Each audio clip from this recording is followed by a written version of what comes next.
नमस्कार,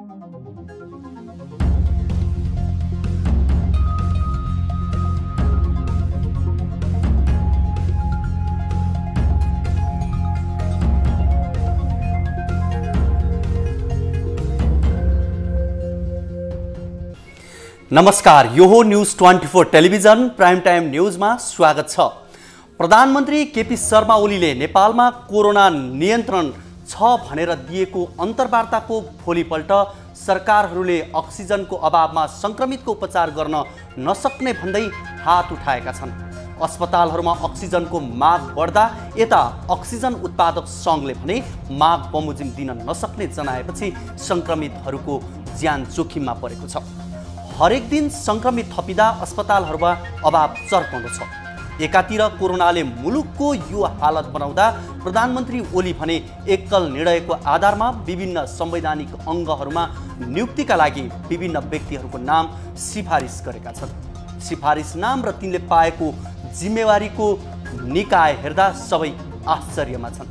प्रधानमन्त्री ओलीले भोलि विश्वासको मत लिने दिन भए पनि एमाले अझै दुईतिर नै देखिएको छ भने मधेस केन्द्रित दलहरूले पनि ओलीलाई सहयोग नगर्ने भएका छन्। उता अविश्वासको प्रस्तावको सामना गर्ने अवस्था नभएपछि गण्डकी प्रदेशका मुख्यमन्त्री पृथ्वी सुब्बा गुरुङले पदबाट राजीनामा दिएका छन्। यो सँगै न्यायमा अझै सबैको पहुँच नपुगेको अवस्था कानुन दिवस मनाइएको विषय पनि बुलेटिनको महत्त्वमा छन्। अब प्राइम टाइम न्यूजका हेडलाइन्स। पछिल्लो 24 घण्टामा थप 8,850 जनामा कोरोना संक्रमण पुष्टि, 88 जनाको मृत्यु, सक्रिय संक्रमितको संख्या 88,000 नाग्यो।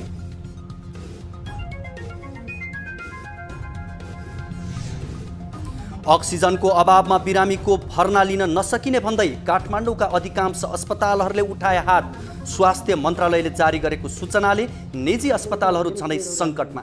तर अक्सिजन छैन, अक्सिजन नभएपछि मैले बेड छैन भन्न बाध्य हुनुपर्छ। काम गर्ने वातावरण नभएको भन्दै गण्डकी प्रदेशका मुख्यमन्त्री गुरुङले दिए राजीनामा। 3 दिनभित्र नयाँ सरकार गठन गर्न प्रदेश प्रमुख पौडेलको राजनीतिक दलहरूलाई आह्वान।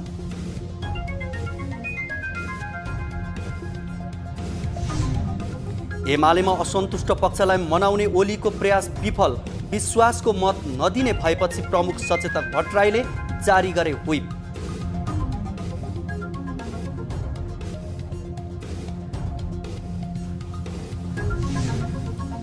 र चीनको सबैभन्दा ठुलो अनियन्त्रित रकेट मालदिप्स नजिकै हिन्द महासागरमा खस्यो। रकेट खस्दा भएको क्षतिबारे विवरण आउन भने बाँकी।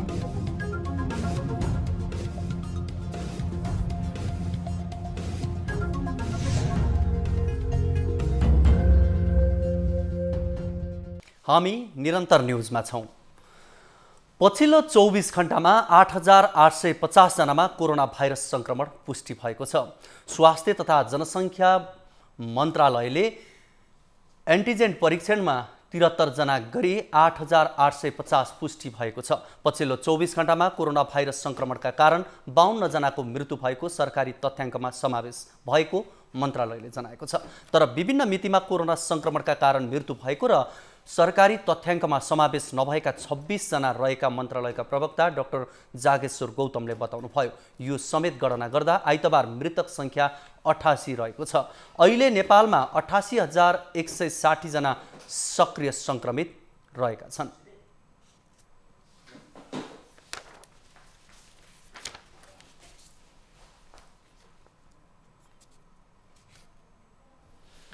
गण्डकी प्रदेशका मुख्यमन्त्री पृथ्वी सुब्बा गुरुङले राजीनामा दिनुभएको छ। उहाँले आइतबार प्रदेश प्रमुख सीताकुमारी पौडेल समक्ष राजीनामा दिनुभएको हो। गुरुङको राजीनामा स्वीकृत भइसकेको छ। राजीनामा पत्रमा गुरुङले 3 वर्षको अवधिमा प्रदेश सरकारले नागरिकले अनुभूति गर्ने गरी विकास गरेको र सम्बद्ध प्रदेश निर्माणको जग बसाएको तर स्थिरता नचाहने र विकास विरोधी तत्त्वको चलखेलका कारण राजीनामा गर्न बाध्य भएको उल्लेख गर्नुभएको छ। यस्तै हिजोसम्म सहकार्य गरेका र एउटै घोषणापत्रबाट चुनावमा गएका दलहरूले समेत असहयोग र अस्थिरताको वातावरण सिर्जना गरेका कारण काम गर्ने वातावरण नभएका कारण राजीनामा दिएको पत्रमा उल्लेख छ। राजीनामा स्वीकृत गर्दै प्रदेश प्रमुख सीता कुमारी पौडेलले अहिलेसम्म गरेको कामका लागि धन्यवाद दिनुभएको छ। साथै अर्को मन्त्री परिषद गठन नहुँदासम्म संविधानको धारा 169 को उपधारा 3 बमोजिम मौजुदा मन्त्री परिषदले कार्य सञ्चालन गर्न आग्रह गर्नुभएको छ। प्रदेश प्रमुख पौडेलले आइतबार नै संविधानको धारा 188(2) बमोजिम 3 दिनभित्र नयाँ सरकार गठनका लागि राजनीतिक दलहरूलाई आह्वान गर्नुभएको छ। लुम्बिनी प्रदेशका मुख्यमन्त्री शङ्कर पोखरेल विरुद्ध अविश्वासको प्रस्ताव दर्ता भएको छ। नेपाली कङ्ग्रेस, नेकपा माओवादी केन्द्र, जनता समाजवादी पार्टी जसपा र राष्ट्रिय जनमोर्चा पार्टीका सांसदले अविश्वासको प्रस्ताव दर्ता गराएका हुन्। प्रमुख प्रतिपक्षी दल कङ्ग्रेसका संसदीय दलका नेता वीरेन्द्र कुमार कनौडीको नेतृत्वमा चारै दलका 40 जना सांसदले अविश्वासको प्रस्तावमा हस्ताक्षर गरेका छन्। अहिले 79 सदस्य रहेको प्रदेश सभामा बहुमत सदस्यले हस्ताक्षर गरेका हुन्। अविश्वासको प्रस्तावमा माओवादी संसदीय दलका नेता कुलबहादुर केसीलाई मुख्यमन्त्रीका रूपमा प्रस्ताव गरिएको छ। प्रधानमन्त्री केपी शर्मा ओलीले प्रतिनिधि सभामा विश्वासको मत लिन लागेको बेला एमाले भित्रको विवाद थप चर्किएको छ। सत्तारूढ दल नेकपा भित्रको असन्तुष्ट समूहलाई मनाउन खोजे पनि प्रयास सफल नहुने देखिएको छ। एक रिपोर्ट। नेकपा एमाले भित्र अध्यक्ष केपी शर्मा ओली र वरिष्ठ नेता झलनाथ खनाल माधव नेपाल समूह बीचको विवाद उत्कर्षमा पुगेको छ। ओली इतर समूहले प्रतिनिधि सभामा सोमबार विश्वासको मत लिन लाग्नु भएका पार्टीका अध्यक्ष समेत रहनुभएका प्रधानमन्त्री ओलीलाई विश्वासको मत नदिने देखेपछि दिनभर मनाउने प्रयासहरू भएका थिए। असन्तुष्ट समूहको बैठक जारी रहेकै बेला ओलीका विश्वास पात्र विष्णु पौडेल र सुभाष नेमाङ सिंहदरबार नै पुगेका थिए। उसो त केही अघि मात्र ओली स्वयंले नै राष्ट्रपति विद्यादेवी भण्डारीको रोभरमा नेपाललाई मनाउने प्रयास गरेका थिए। त्यो प्रयास पनि सफल नभएपछि ओली अलमलमा परेका छन्। नेता खनाल नेपाल समूह ओलीलाई मत नदिने र सामूहिक राजीनामाको मनस्थितिमा पुगेपछि ओली सो समूहले अब आफूलाई विश्वासको मत नदिने निष्कर्षमा पुगेका छन्। पौडेल र नेमाङ फर्किए लगत्तै ओलीले धम्कीपूर्ण विज्ञप्ति जारी गरेका छन्। उनले विज्ञप्तिमा आफूलाई विश्वासको मत नदिनेहरूको राजनीतिक समाप्त हुने चेतावनी दिनुभएको छ। ओलीले विज्ञप्ति मार्फत भनेका छन्, आफ्नो पार्टीलाई फुटाउन, ढाल्न, पराजित गर्न र विरोधीहरूका स्वार्थलाई मलजल गर्न कतै फ्लोर क्रस गर्ने, कतै अविश्वासको प्रस्ताव राख्ने र कतै केही नलागे सामूहिक राजीनामा गराई आफ्नो राजनीतिक जीवन नै समाप्त पारेर भए पनि पार्टीलाई पछाडि छाड्ने जस्ता हानिकारक प्रयास भएका छन्। पार्टीको सरकारलाई ढाली छाड्ने र विरोधीहरूको दिग्जय गराएर उत्सव मनाउने जस्ता घातक प्रवृत्तिहरू देखा परेको र त्यस्ता क्रियाकलाप गर्नेलाई इतिहासले माफ नगर्ने भन्दै त्यस्ता कर्ममा जानी नजानी कुनै पनि हिसाबले संलग्न नहुन ओलीले आग्रह गर्नुभएको छ। प्रधानमन्त्री ओलीको पक्षमा मत नदिने निष्कर्षपछि एमालेका प्रमुख सचेतक विशाल भट्टराईले एमाले सांसदहरूलाई नै व्हिप नै जारी गर्नुभएको छ। उहाँले विश्वासको मत लिनका लागि बस्ने प्रतिनिधि सभाको बैठकमा अनिवार्य उपस्थित हुन र ओलीको पक्षमा मतदान गर्न निर्देशन जारी गर्नुभएको छ। व्हिप उल्लङ्घन गरेमा संसदीय दलले आफ्ना सांसदलाई कारबाही गर्न सक्छ। प्रमुख सचेतक भट्टराईले ओलीको निर्देशनमा व्हिप जारी गर्नुले विश्वासको मत नदिने एमाले सांसदहरूमाथि कारबाही गर्ने प्रष्ट सन्देश दिएको छ। सरकारको डरले असन्तुष्ट पक्षमा रहेका सांसदहरू विश्वासको मत दिन जान्छन् वा जाँदैनन् त्यो भने सोमबार नै थाहा हुनेछ। जनता समाजवादी पार्टी जसपाले प्रधानमन्त्री केपी शर्मा ओलीलाई विश्वासको मत नदिने निर्णय गरेको छ। आइतबार पार्टी नेता बाबुराम भट्टराईको निवासमा बसेको जसपा शीर्ष नेताको बैठकले ओलीलाई विश्वासको मत नदिने सर्वसम्मत निर्णय भएको, तर प्रधानमन्त्रीको विपक्षमा रहने वा तटस्थ रहने भन्ने अधिकार सांसदहरूलाई नै दिने अध्यक्ष उपेन्द्र यादवले जानकारी दिनुभयो। अध्यक्ष यादवले तटस्थ बस्ने वा प्रधानमन्त्रीको विपक्षमा मत दिने विषयमा सांसदहरूले स्वविवेक प्रयोग गर्न सक्ने बताउनुभयो। ओलीको विपक्षमै रहने, मतदान पक्षमा नगर्ने सर्वसम्मतिको निर्णय, तर अब विरुद्धमा मत दिने वा नदिने त्यो चाहिँ के हो भन्दाखेरि सांसदहरूको स्वविवेकलाई नै मान्ने त्यो चाहिँ स्वतन्त्र रहने सांसदहरू स्वविवेकले मतदान गर्न पाउने कुरालाई निर्णय हो। आइतबार जसपा अध्यक्ष महन्त ठाकुर र वरिष्ठ नेता राजेन्द्र महतोले प्रधानमन्त्री केपी शर्मा ओली र कङ्ग्रेस सभापति शेरबहादुर देउवालाई भेटेपछि शीर्ष नेताको बैठक बसेको थियो। प्रधानमन्त्री ओलीसँगको भेटमा उनीहरूले आफूहरूले सरकारलाई विश्वासको मत दिए पार्टी विभाजन हुने भन्दै मत नदिने स्पष्ट पारेका थिए। प्रधानमन्त्री ओलीले सोमबार संसदमा विश्वासको मत लिँदै हुनुहुन्छ। संसदमा जसपामा हाल 32 जना सांसद छन्। आज कानुन दिवस 2009 साल वैशाख 26 गते प्रधान न्यायालय ऐन लागू भएको दिनको सम्झनामा कानुन दिवस मनाउने गरिन्छ। कानुन दिवस मनाउन थालेको वर्षौं भइसक्यो, तर नेपालमा कानुनको पूर्ण पालना भने अझै हुन सकेको छैन। सरकारले नै कानुनभन्दा अध्यादेशको भरमा शासन चलाउन खोजेको आरोप लागिरहँदा त्यसमा न्यायपालिकाले खासै चासो नदिएको टिप्पणी समेत हुने गरेको छ। एक रिपोर्ट। लोकतन्त्रमा शक्ति सन्तुलन र नियन्त्रण कायम गर्नको लागि शक्ति पृथकीकरणको सिद्धान्त अंगीकार गर्ने गरिन्छ। नेपालमा न्यायपालिकालाई छुट्टै स्वतन्त्र निकायको रूपमा स्थापित गर्न ठूलै सङ्घर्ष भएको थियो। नेपालका प्रथम प्रधान न्यायाधीश हरिप्रसाद प्रधानले कार्यपालिकाको छायाबाट न्यायपालिकालाई स्वतन्त्र बनाउन तत्कालीन शासकहरूसँग सङ्घर्ष नै गर्नु परेको न्याय क्षेत्रका जानकार सम्झन्छन्। प्रधानदेखि हाल स्वलेन्द्र शमशेर राणासम्म आइपुग्दा नेपालले 29 जना प्रधान न्यायाधीश पाइसकेको छ, तर अझै पनि न्यायपालिकाले निष्पक्ष न्याय सम्पादन गर्न नसकेको व्यापक गुनासो सुनिन्छ। वरिष्ठ अधिवक्ता सुरेन्द्र महतो कार्यपालिकासँग असीमित अधिकार हुने र सो अधिकारको दुरुपयोग गरी नागरिकलाई दुःख दिन सक्ने भन्दै त्यसलाई रोक्न र कानुनको कार्यान्वयन गराउनको लागि स्वतन्त्र न्यायपालिका बनाउन आवश्यक रहेको निष्कर्ष सुनाउँछन्। सरकारले त्यो कानुन लागू गर्ने सन्दर्भमा सरकारसँग असीमित अधिकारहरू हुन्छ। सरकारसँग पुलिस हुन्छ, प्रहरी हुन्छ, सेना हुन्छ, राज्य संयन्त्र हुन्छ र व्यक्तिमा शक्ति धेरै भएपछि निरङ्कुशता पलाउने सम्भावना प्रबल हुन्छ। यो विश्वको इतिहासले हामीले देखाएको छ र नेपालकै क्षेत्रमा हेर्नु शक्तिशाली व्यक्तिहरूले शक्तिको दुरुपयोग गरेको देखिन्छ। त्यस्तो बेलामा त्यसलाई नियन्त्रण गर्ने काम भनेको न्यायपालिकाको हो र न्यायपालिकाले त्यो काम तब मात्र गर्न सक्दछ जब ऊ स्वतन्त्र हुन्छ। नेपालको कानुन दैवले जानुन्, सानालाई ऐन ठुलालाई चैन जस्ता भनाइहरू नेपालमा न्याय क्षेत्रलाई लिएर जनस्तरमा गरिने टिप्पणीहरू हुन्। त्यस्तै बेन्च सेटिङ र बेन्च सपिङ हुन्छ भनेर कतिपय पूर्व न्यायाधीशहरूले नै स्वीकार्ने गरेका छन्। न्यायपालिका कार्यपालिकाको छाया बन्ने गरेको टिप्पणी पनि हुँदै आएको छ। राजनीतिक दलहरूले भागवण्डाका आधारमा न्यायाधीश नियुक्ति गर्दा न्यायपालिकाको स्वतन्त्रतामाथि प्रश्न उठिरहेका छन्। अध्यादेशको भरमा सरकार शासन गर्न खोज्ने र त्यस विरुद्ध परेका मुद्दामा न्यायपालिका उदासीन हुने गरेको आरोप पनि लाग्ने गरेको छ। एकातर्फ चाहिँ कार्यपालिकाले हस्तक्षेप गर्ने, अर्कोतर्फ राजनीतिक हस्तक्षेप गर्ने, दलका चाहिँ कार्यकर्ताहरू नियुक्ति गर्ने, दलका नेताहरूले चाहिँ भनसुन गर्ने र प्रभाव पार्ने, कार्यपालिकाले प्रभाव पार्ने, मुद्दाका पक्षहरूले प्रभाव पार्ने, आर्थिक स्वार्थ समूहहरूले प्रभाव पार्ने। अहिले चाहिँ न्यायपालिकाको स्वतन्त्रतामा धेरै किसिमको प्रभावहरू परिरहेको छ र यो एउटा दुःखलाग्दो पक्ष हो। बिस्तारै न्यायमा सर्वसाधारणको पहुँच बढेको छ, तर न्यायको अनुभूति गर्न नपाएको गुनासो भने कायमै छ। सर्वसाधारणले मुद्दा दर्ता गर्नै गाह्रो हुने, मुद्दा दर्ता भइहाले पनि वर्षौंसम्म पेशी सरिरहने, मुद्दा टुङ्गिनै वर्षौं लाग्ने अवस्थाको कहिले अन्त्य होला?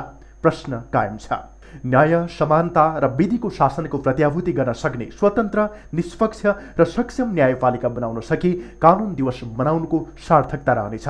अन्यथा न्यायपालिकाभित्रका विकृति कायम राखेर यस्ता दिवस मनाउनु सनातनी कर्म सिवाय अरू केही नहुने पक्का छ। न्युज 24 टेलिभिजनका लागि टिभी जर्नलिस्ट जगन्नाथ दुलालको रिपोर्ट।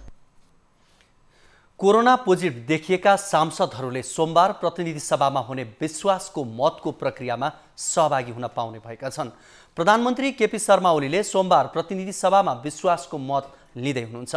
आज बसेको कार्यव्यवस्था परामर्श समितिको बैठकले प्रतिनिधि सभाका कोरोना संक्रमित सांसदहरूलाई विश्वासको मतको प्रक्रियामा सहभागी गराउने निर्णय गरेको हो।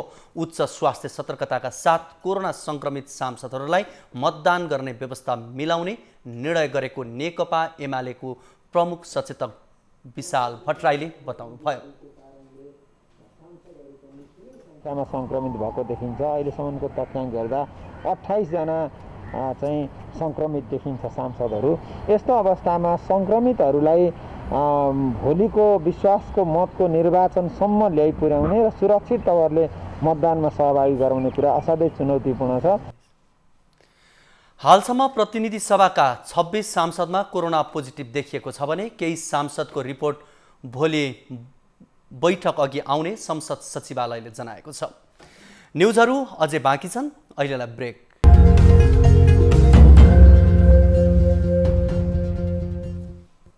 हामी निरन्तर न्युजमा छौँ। प्रधानमन्त्री केपी शर्मा ओलीले विदेशी सञ्चार माध्यममा कोरोना संक्रमणको नेपालको अवस्था बवण्डर नियन्त्रणमा रहेको अभिव्यक्ति दिएको भोलिपल्ट अधिकांश अस्पतालले अक्सिजन अभावले अब कोरोना संक्रमितको उपचार गर्न नसक्ने भन्दै हात उठाएका छन्। काठमाडौँका अधिकांश अस्पतालहरूले अक्सिजन अभावले अब कोरोना संक्रमण भएका बिरामी भर्ना लिन नसकिने जनाएको हो। अस्पतालहरूले बेड अभाव नभई अक्सिजन अभावले गर्दा बिरामीको उपचार गर्न समस्या भएको जनाएको छ। एक रिपोर्ट। पहिले भन्दा अहिले संक्रमितलाई बढी अक्सिजन आवश्यक परेको र सरकारले पर्याप्त अक्सिजन उपलब्ध नगराउँदा बचाउन सकिने संक्रमितलाई समेत उपचार दिन नसकेको अस्पतालहरूले जनाएको छ। कोरोना संक्रमितको उपचारका लागि अत्यावश्यक मानिएको मेडिकल अक्सिजन ग्यास अभावको कारण काठमाडौँका 18 भन्दा बढी अस्पतालले संक्रमितको उपचार गर्न असमर्थ भएको जनाएको छ। एकपछि अर्को अस्पतालले सूचना नै जारी गर्दै अक्सिजन अभावले अस्पताल भर्ना भइसकेका बिरामीलाई समेत अन्त्य लैजान भन्न बाध्य भएको अस्पतालहरूले जनाएको छ। बिमारीले बेड सोध्दा बेड छैन भन्नु पर्दा अहिले यहाँ देखिरहनु भएको छ यतिका धेरै बेडहरू हामीसँग छ, तर अक्सिजन छैन। अक्सिजन नभएपछि मैले बेड छैन भन्न बाध्य हुनुपर्छ। मैले मान्छे लिएर आएर यहाँ मैले सुताउन सक्दिनँ। जबसम्म अक्सिजन हुँदैन तबसम्म यो बेडको कुनै काम छैन। हेल्पिङ ह्यान्ड्स सामुदायिक अस्पताल, मेडिकेयर अस्पताल, नेपाल भारत मैत्री अस्पताल र दीर्घायु गुरु अस्पताल एन्ड रिसर्च सेन्टरले संयुक्त रूपमा विज्ञप्ति निकाल्दै अक्सिजनको नियमित आपूर्ति नभएसम्म सीमित शैय्या मात्र सञ्चालनमा ल्याई संक्रमितको उपचार दिने जनाएको छ। हामीलाई चाहिँ 110 सिलिन्डर आवश्यकता पर्छ, तर अहिले चाहिँ आपूर्ति 80 भन्दा माथि जान सकेको छैन। 80 सिलिन्डरले जति पुग्छ हामीले त्यही अनुसारको शैय्या छुट्याएर उपचार चाहिँ गरिराखेका छौँ। अक्सिजनको अभाव साना निजी अस्पतालदेखि ठूला सुविधा सम्पन्न अस्पतालमा समेत छ। मेडिसिटी, ग्रान्डी, ह्याम्स, स्टार, ओम अस्पतालमा पनि अक्सिजनकै अभावले बिरामी भर्ना लिन छोडिएको छ। कतिपय अस्पतालहरू अक्सिजनको लागि सरकारी निकायदेखि अक्सिजन कम्पनीसम्मलाई हारगुहार गरिरहेका छन्। 150 वटा सिलिन्डर प्रत्येक दिन चाहिँ त्यो बढी डिमान्ड चाहिँ भइरहेको छ र यो बढी डिमान्डलाई मिट गर्नलाई चाहिँ हामीले खरिद गरिरहेका छौँ। अब यस्तो समस्या के छ भने खरिद गर्ने ठाउँबाट पनि सप्लायरहरूले अब दिन नसक्ने चाहिँ भनिरहेका छन्। अब बिरामी बढेकै छन्, हरेक दिन बढेकै छन् भनेपछि ती बिरामीहरूलाई म्यानेज गर्नलाई हामीलाई अक्सिजनकै चाहिँ क्राइसिस पर्ने हो कि भन्ने हामीलाई चाहिँ चिन्ता छ। सबै अस्पतालहरूलाई मन्त्रालयले अक्सिजन आपूर्ति गर्ने जनाए पनि अस्पतालहरूलाई अक्सिजन व्यवस्थापनमा सरकारी सहयोग छैन। लगभग हामीलाई खोज्न आउने 99.9% बिरामीहरू चाहिँ अक्सिजन चाहियो भनेर आउनेछन्। त्यसकारणले गर्दाखेरि अक्सिजन बिनाको अस्पताल सञ्चालन गर्न नसकिने अवस्थामा छ। फेरि हिजो मात्रै नेपाल सरकार स्वास्थ्य मन्त्रालयले के गरिदिएको छ भने विभिन्न अस्पतालहरूले चाहिँ तपाईँको अक्सिजनको लागि मन्त्रालयबाट सिफारिस ल्याउनुपर्छ। झन् स्वास्थ्य मन्त्रालयको पछिल्लो निर्णय अनुसार मन्त्रालयको सिफारिस बिना कुनै पनि सरकारी, सामुदायिक र निजी अस्पतालहरूलाई अक्सिजन सिलिन्डर बिक्री वितरण नगर्न अक्सिजन उत्पादन सम्बन्धी व्यवसाय गर्दै आएका कम्पनीहरूलाई निर्देशन दिएपछि त यसले निजी अस्पतालमा उपचाररत संक्रमितहरूको स्वास्थ्य नै झन् जोखिममा परेको association of private health institution Nepal अफिनले जनाएको छ। अक्सिजनको सहज आपूर्ति नभएसम्म अधिकांश अस्पतालले अब कोरोना बिरामी भर्ना गर्न नसक्ने भएपछि संक्रमितले उपचारै नपाउने स्थिति आएको छ।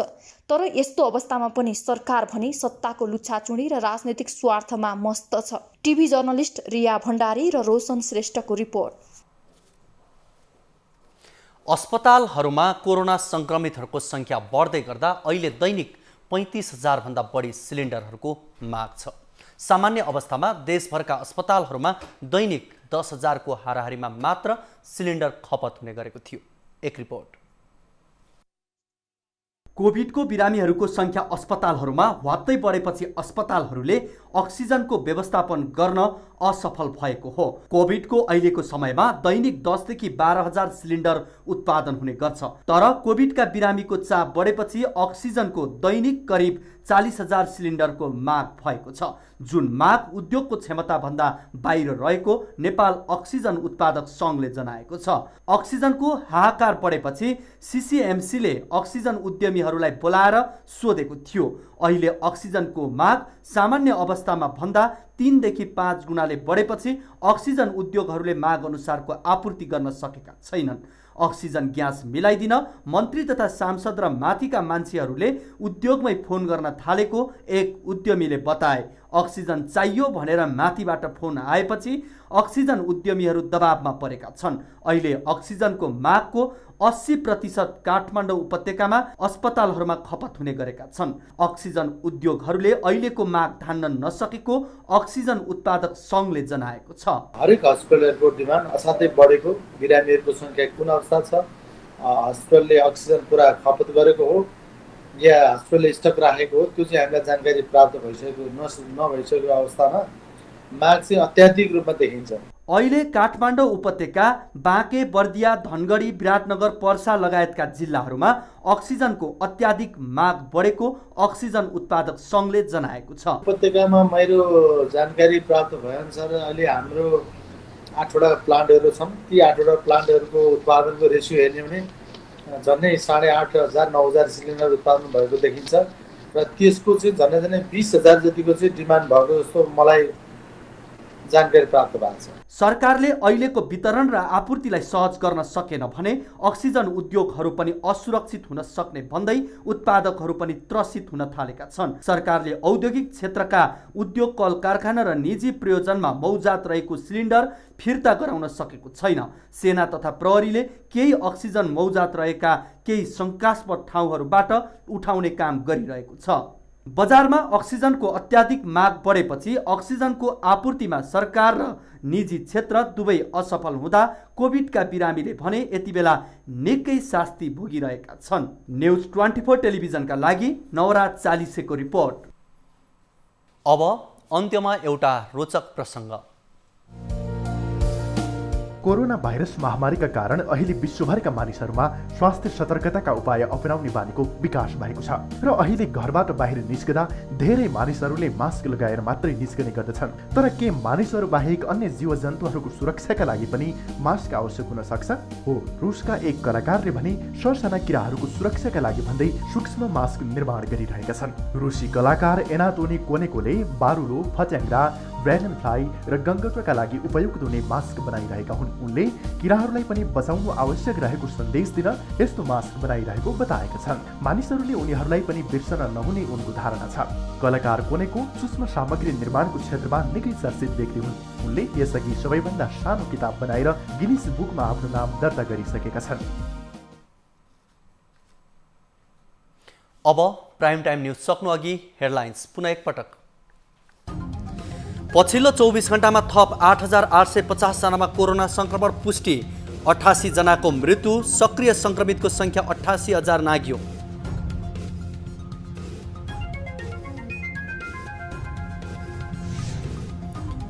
अक्सिजनको अभावमा बिरामीको भर्ना लिन नसकिने भन्दै काठमाडौँका अधिकांश अस्पतालहरूले हात उठाए।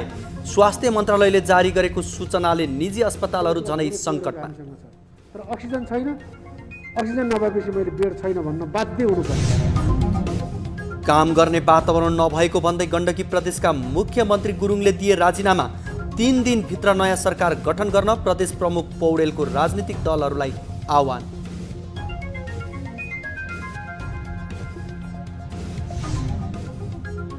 एमालेमा असन्तुष्ट पक्षलाई मनाउने ओलीको प्रयास विफल। विश्वासको मत नदिने भएपछि प्रमुख सचेतक भट्टराईले जारी गरे व्हिप।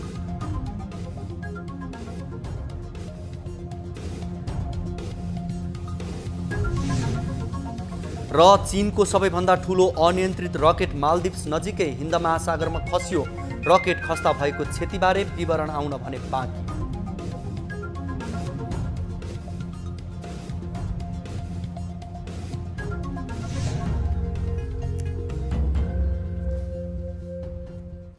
प्राइम टाइम न्युज अहिलेलाई यति नै। जाँदा जाँदै ताली र गालीका लागि हाम्रो प्रश्नको अन्तिम नतिजा यसपछि प्रसारण हुने कार्यक्रम सिधा कुरा जनतासँगमा हेर्न सक्नुहुनेछ।